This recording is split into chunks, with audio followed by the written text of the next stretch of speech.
Compound में दो theory हैं जो बहुत ज़्यादा इंपॉर्टेंट है, जिनसे रिलेटेड क्वेश्चन बहुत ज़्यादा पूछे जाते हैं, valence bond theory and crystal field theory. और अगर इन दोनों में से हम बात करें तो क्रिस्टल फील्ड थ्योरी ज़्यादा अप्रोप्रिएट है आंसर करने में। क्या कोई कॉम्प्लेक्स टेबल है या नहीं है, मैग्नेटिक कैरेक्टर के बारे में, कलर के बारे में, इन सब को ज़्यादा अच्छे से क्रिस्टल फील्ड थ्योरी ही एक्सप्लेन करती है।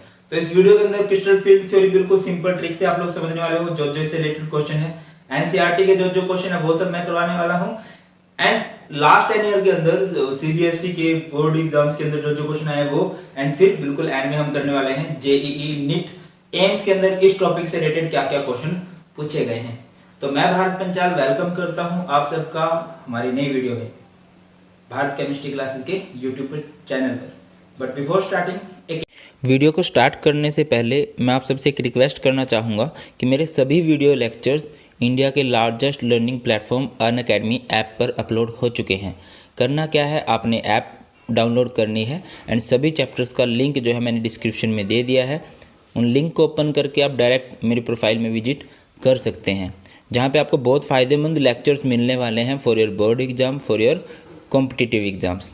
तो वहाँ से भी आप सभी चैप्टर्स को देख सकते हैं। तो क्रिस्टल फील्ड थ्योरी दूसरी जो फेमस है, ये फेमस है क्रिस्टल फील्ड स्प्लिटिंग थ्योरी के नाम से। डीजेनरेट डी ऑर्बिटल होता है। देखिए मैं आपको सिंपल बात बताऊं, ज्यादा हम उसमें डीप में भी नहीं जाने वाले, हम वही बातें पढ़ने वाले हैं जो हमारे कंसेप्ट से रिलेटेड है, जिससे रिलेटेड हमारे क्वेश्चन बनने वाले हैं। ये गारंटी है कि एंड में बिल्कुल सिंपल आपको समझ में आ जाएगा सब कुछ, ठीक है। अब देखिए होता क्या है कि एक मेटल होती है, मेटल के पास लिगेंड्स आते हैं। अब लिगेंड क्या है, इलेक्ट्रॉन देते हैं। अच्छा, एक बात ये मान के चलती है कि जो कोऑर्डिनेशन कंपाउंड्स हैं, कोऑर्डिनेशन कंपाउंड में जो मेटल, जो सेंट्रल मेटल एटम है और जो लिगेंड है, उनके बीच में जो बॉन्ड है, ये बॉन्ड कोऑर्डिनेट नहीं है। पहली बात तो ये है, ये बॉन्ड कोऑर्डिनेट ना होके ये एक आयनिक है, आयनिक इंटरेक्शन होती है। ये बात कही थी क्रिस्टल फील्ड थ्योरी में। अब देखिए डी ऑर्बिटल होता है, पता होगा आप लोगों को, ये है डी ऑर्बिटल। डी के 5 ऑर्बिटल होते हैं, 2, 3, 4 एंड 5। इसे बोलते हैं हम लोग डी एक्स वाई, इसे हम लोग बोलते हैं डी वाई जेड, इसे हम लोग बोलते हैं डी जेड एक्स, इसे बोलते हैं D x square minus y square, and इसे हम लोग बोलते हैं डी जेड स्क्वायर। ओके बात। अब एक बात समझिए, अगर मैं इनका स्ट्रक्चर बना के समझाऊं आपको, तो इसका स्ट्रक्चर कुछ इस तरह से बनता है। dxy का कुछ इस तरह से बनेगा, ये x एक्सिस, ये y एक्सिस, एंड d की जो शेप होती है भाई, d की जो शेप होती है वो डबल नंबर होती है। बाकी ये चीज जरूरी भी नहीं है, बट आपको पता होनी चाहिए, डबल नंबर शेप होती है। कुछ इस तरह से दो नंबर बनेंगे। dy z में क्या होगा, y और z एक्सिस के बीच में डबल बन जाएंगे। z x में क्या होगा, z और x एक्सिस के बीच में डबल बन जाएंगे। dx square minus y square में क्या होगा,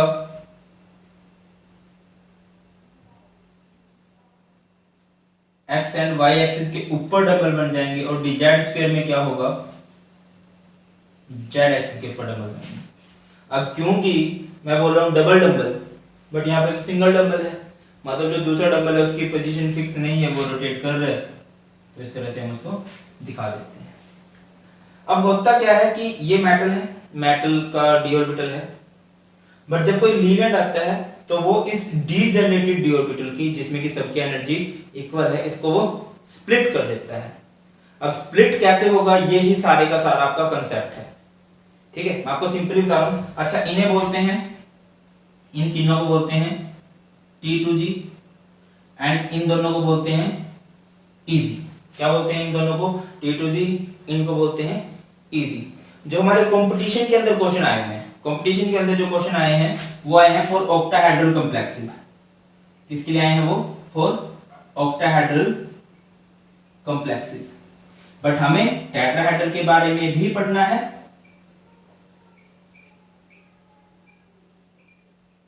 एंड स्क्वायर प्लेनर कॉम्प्लेक्सेस के बारे में भी पढ़ना है। स्क्वायर प्लेनर में देखिए इतने ज्यादा एग्जांपल है नहीं। स्क्वायर प्लेनर कॉम्प्लेक्स कौन बनाता है, कॉपर अपनी टू पॉजिटिव ऑक्सीडेशन स्टेट के अंदर। मोस्टली कॉपर अपनी टू पॉजिटिव ऑक्सीडेशन स्टेट में स्क्वायर प्लेनर बनाता है। तो स्प्लिटिंग कैसे होती है आप लोग एक बात समझ लीजिए कि ये आपका डी जनरेट डी ऑर्बिटल है।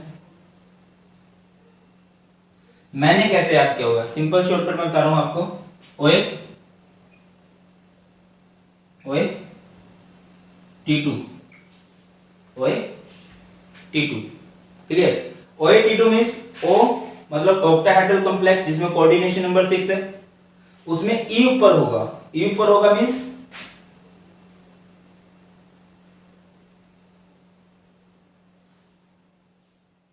कुछ इस तरह से, ये जो Eg है ये ऊपर होगा, ये Eg ऊपर होगा एंड जो आपका T2G है वो नीचे होगा। क्लियर है ये बात। टेट्राहेड्रल में इसका रिवर्स हो जाता है। रिवर्स कैसे, ये आपका डी जनरेट डी ऑर्बिटल है जिसमें सबकी एनर्जी क्या है, सेम है 1 2 3 4 5 ठीक है। इसमें क्या होगा, ये जो T2G है ये ऊपर हो जाएगा कुछ इस तरह से,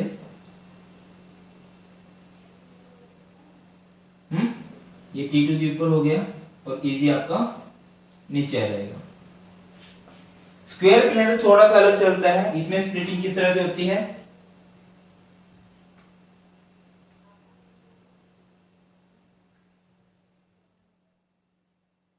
इसमें कुछ इस तरह से होगी।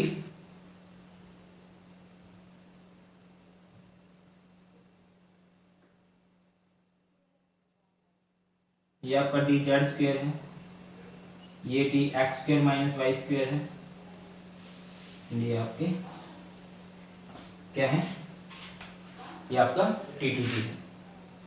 ये स्प्लिटिंग है, ये स्प्लिटिंग आपको आनी चाहिए, फिर आपका कभी भी कोई भी क्वेश्चन गलत नहीं हो सकता कभी भी। अब एक बात और मैं आपको बताता चलूं कि जो इजी वाले इलेक्ट्रॉन्स होते हैं उनकी जो एनर्जी रहती है वो रहती है +0.6 एंड जो T2G वाले इलेक्ट्रॉन रहते हैं उनकी +0.6 नहीं भी 0.6, उनकी रहती है 0.4।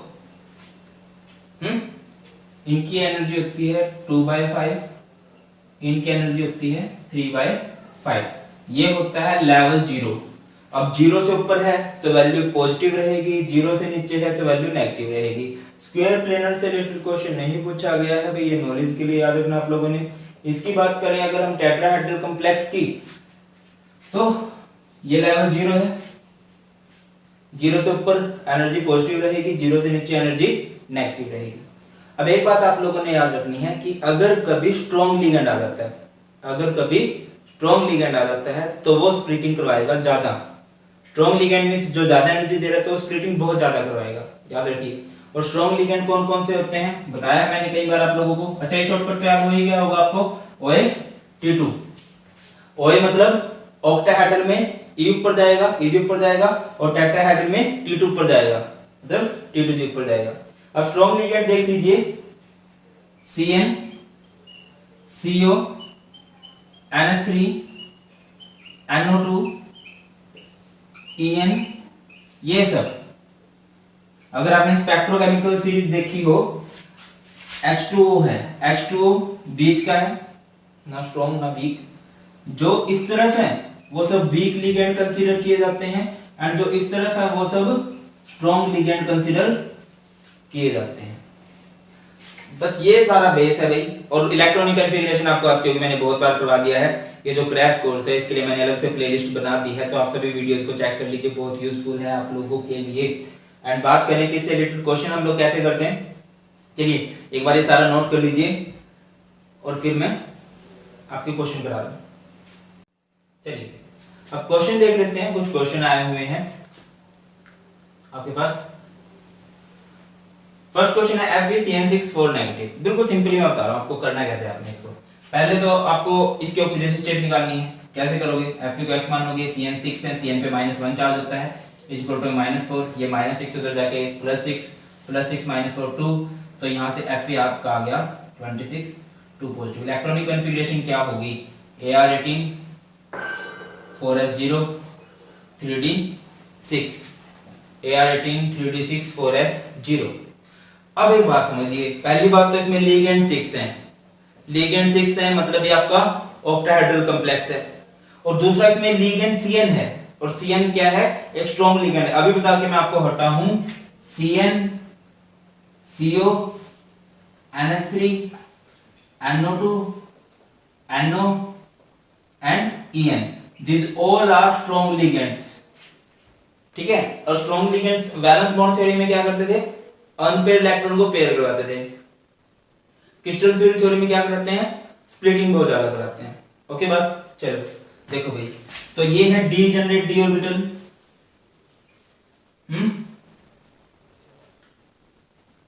1 2 3 4 5। अब इसकी स्प्लिटिंग होनी है। स्प्लिटिंग कैसे होनी है? Eg ऊपर जाएगा, T2G नीचे, बट याद रखिए स्प्लिटिंग बहुत ज्यादा होगी। बहुत ज्यादा क्यों होगी? क्योंकि स्ट्रॉन्ग लिगेंड है, तो स्प्लिटिंग ज्यादा करवा दीजिए। Eg ऊपर एंड ये आपका T2G। अब देखिए कितने इलेक्ट्रॉन्स आपके पास? 6 हैं, 1 2 3 4 5 एंड हियर इज 6। तो ये 6 इलेक्ट्रॉन आपने फिल करने हैं। तो इलेक्ट्रॉन कहां फिल होंगे? हमेशा जब पानी आता है पहले वो निचले लेवल पे फिल होगा ना, 1 2 3, तो पहले इलेक्ट्रॉन नीचे चले गए। अब जो नया इलेक्ट्रॉन आया है वो अकेला रहना चाहता है। सिंपल समझो भाई, आजकल का टाइम ऐसा है, हर कोई अकेला रह के खुश होता है। ऐसे इलेक्ट्रॉन्स की भी बात है, इलेक्ट्रॉन्स पे नेगेटिव चार्ज है, नेगेटिव नेगेटिव रिपेल करेंगे, तो वो कोशिश करते हैं अकेला रहने की। बट ये जो नया इलेक्ट्रॉन आ रहा है, जो फोर्थ इलेक्ट्रॉन आ रहा है, उसे ऊपर जाने के लिए बहुत ज्यादा एनर्जी चाहिए, बहुत ज्यादा। उतनी एनर्जी पॉसिबल नहीं हो पाती, तो वो क्या करेगा? वो उसकी मजबूरी है नीचे ही बैठे रहता हूं। मैं इसके लिए एक सिंपल सा एग्जांपल दिया करता हूं कि ग्रुप स्टडी जैसी कोई चीज नहीं होती, ग्रुप में सिर्फ बातें होती हैं। स्टडी बंदा सिंगल रह के ही कर पाता है। तो देखिए अब दिल्ली चंडीगढ़ ऐसे ऐसे शहरों में अब हर कोई टाटा बिरला तो नहीं होता। मैक्सिमम बच्चे क्या करते हैं कि पीजी में रहते हैं, रूम लेते हैं, देन वहां पे पढ़ाई करते हैं। तो यहाँ पे एक बच्चा था ऑलरेडी, एक नया बच्चा आया, उसे पता है मैं सिंगल रहूंगा, ज्यादा अच्छे से पढ़ाई कर पाऊंगा, तो अकेला रूम लेना चाह रहा है। बट मान के चलिए यहाँ पे उसे 2000 किराया देना है, यहाँ पे उसे 10,000 किराया देना है, तो वो क्या करेगा? मजबूरी है, वो यहीं पे रहेगा। सेम बात होती है स्ट्रॉन्ग फील्ड लिगेंड्स के केस में, स्प्लिटिंग बहुत ज्यादा हो जाती है, नए इलेक्ट्रॉन्स को वहां पे जाना बहुत मुश्किल पड़ता है, तो वो नीचे ही रहना पसंद करते हैं। ओके बात है, चलिए अब देखिए यहाँ से आप क्वेश्चन क्या क्या बता सकते हो। अब सारे क्वेश्चंस का आंसर आप यहीं से करोगे। मैं आपसे पूछूं ये कलर्ड है या कलरलेस है, आपको पता होना चाहिए। It is colourless. Why it is colourless? Because all electrons are paired. Next मैं आपसे पूछता हूँ पैरामैग्नेटिक है डायमैग्नेटिक है? It is diamagnetic. अब क्यों है ये diamagnetic? Again due to paired electron. मैं आपसे पूछता हूं कि मैग्नेटिक मोमेंट जीरो हो जाएगी। मैं आपसे पूछता हूं इसकी क्रिस्टल फील्ड्स CFSE कितनी है? या डेल्टा ओ से बोलते हैं, रिप्रेजेंट करते हैं इसके डेल्टा ओ से, वो कैसे आएगी? डेल्टा ओ मतलब इन इलेक्ट्रॉन्स की एनर्जी को प्लस कर दीजिए। अभी मैंने आपको बताया था कि T2G की जो एनर्जी रहती है वो होती रहती है 0.4, ठीक है, और 0.4 जीरो लेवल से नीचे है, तो -0.4 कितने इलेक्ट्रॉन है? 6, तो ये आपकी आ जाएगी -2.4। अच्छा एक क्वेश्चन में ये भी पूछ लिया जाता है कॉम्प्लेक्स ये लो स्पिन कॉम्प्लेक्स है या हाई स्पिन कॉम्प्लेक्स है? तो ये आपका एक लो स्पिन कॉम्प्लेक्स है। आप कैसे बताओगे लो स्पिन कॉम्प्लेक्स है? अगर आपके स्ट्रॉन्ग फील्ड लिगेंड आ गया तो वो कॉम्प्लेक्स आपका लो स्पिन रहेगा, ठीक है। या फिर देख लीजिए यहाँ पे बहुत ज्यादा पेयर्ड इलेक्ट्रॉन्स है, तो स्पिन क्या रहेगी? लो। ओके बात, चलिए अगला एग्जांपल देखते हैं। नेक्स्ट इज Fe(F6) 4 नेगेटिव है। अगेन वही काम इसमें भी आप करने वाले हो। क्या करोगे?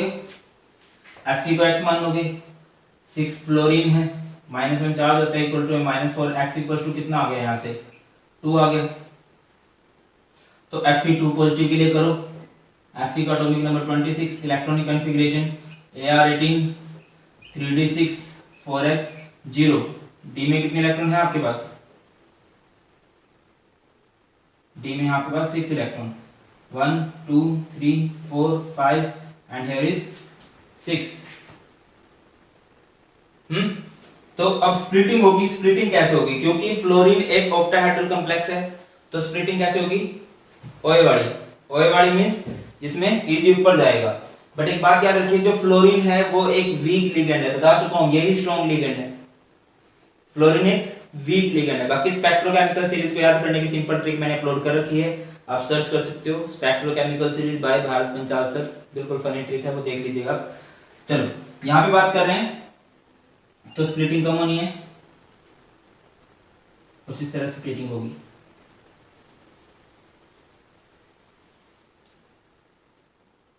चलिए ये बात होगी। अब इलेक्ट्रॉन्स को आपने फिल करना है, तो पहले तो इलेक्ट्रॉन हमेशा लोअर लेवल पे जाएंगे, 1 2 3। अब जो फोर्थ इलेक्ट्रॉन आया, अब ये बताइए वो नीचे जाएगा या ऊपर जाएगा? वही बात है, यहाँ पे 2000 रुपए में एक कमरा मिलेगा उसे, यहाँ पे 1000 और डाल के वो सिंगल रह सकता है। इमेजिन करने में क्या लगता है? तो वो 1000 एक एक्स्ट्रा पे कर सकता है। कुछ एनर्जी गैप हो जाए, थोड़े से इलेक्ट्रॉन थोड़ी सी एनर्जी ज्यादा देंगे, वो वहां पे सिंगल रहेगा। तो ये केस यहाँ पे रहेगा, तो फोर्थ इलेक्ट्रॉन यहाँ, फिफ्थ इलेक्ट्रॉन यहाँ और सिक्स्थ इलेक्ट्रॉन ऊपर नहीं जाएगा। जब उसे जोड़ा ही बनाना है तो वो नीचे नहीं बना लेगा क्या? चलिए अब मैं आपसे पूछता हूँ, इट इज कलर्ड और कलरलेस? दिखाई दे रहा है, सारे आंसर यहां से करो क्या? It is coloured. क्यों coloured? Due to the presence of unpaired electron. Next मैं आपसे पूछता हूँ, इट इज पैरामैग्नेटिक और diamagnetic? It is paramagnetic. Now why it is paramagnetic? Due to unpaired electron. मैं आपसे पूछता हूँ इसकी मैग्नेटिक मूवमेंट क्या रहेगी? मैग्नेटिक मूवमेंट का फॉर्मूला होता है root n into n+2, where n is number of unpaired electron 1 2 3 and 4। क्या रहेगा? रूट 4 into 4+2, ब्रैकेट सोल्व करेंगे, 6 into 4 root 24 bm Bohr magneton. Next मैं आपसे पूछता हूँ इसके डेल्टा O कितनी होगी, CFSE कितनी होगी? तो आप नीचे इलेक्ट्रॉन देखिए, नीचे इलेक्ट्रॉन आपके पास 4 और उनकी एनर्जी रखती है -0.4 प्लस ऊपर कितने इलेक्ट्रॉन है? 2 और उनकी एनर्जी कितनी है? +0.6। कर दीजिए -1.6 प्लस 1.2, तो एनर्जी आपकी टोटल बची है -0.4। I think, I am sure ये -0.4 ही है। आपसे पूछा गया है लो स्पिन कॉम्प्लेक्स है, हाई स्पिन कॉम्प्लेक्स है, तो याद रखिए अगर आपका वीक फील्ड लिगेंड आ जाता है तो वो एक हाई स्पिन कॉम्प्लेक्स आपको दिख रहा होगा। ज्यादातर जो है रेड वे हैं, ज्यादातर जो है यहाँ पे इलेक्ट्रॉन सिंगल बसते हैं, तो वो सारे हाई स्पिन कहलाएंगे। नेक्स्ट एग्जांपल की बात करते हैं, CO Cl4 290। CO का एटॉमिक नंबर कितना होता है? 27। इलेक्ट्रॉनिक कॉन्फ़िगरेशन क्या होगी? Ar18 4s2 3d7। Oxidation state निकालिए, CO का x मान होगे, Cl4 है -1 इज इक्वल टू में -2, x इक्वल टू 2, तो CO2 पॉजिटिव के लिए करोगे तो s में 0 जाएगा। d में कितने इलेक्ट्रॉन अभी? 7, 1 2 3 4 5 6 एंड 7। ठीक है, अब अगली बात समझिए कि जो स्प्लिटिंग है, अब ये कौन सा कॉम्प्लेक्स है? टेट्राहेड्रल कॉम्प्लेक्स है।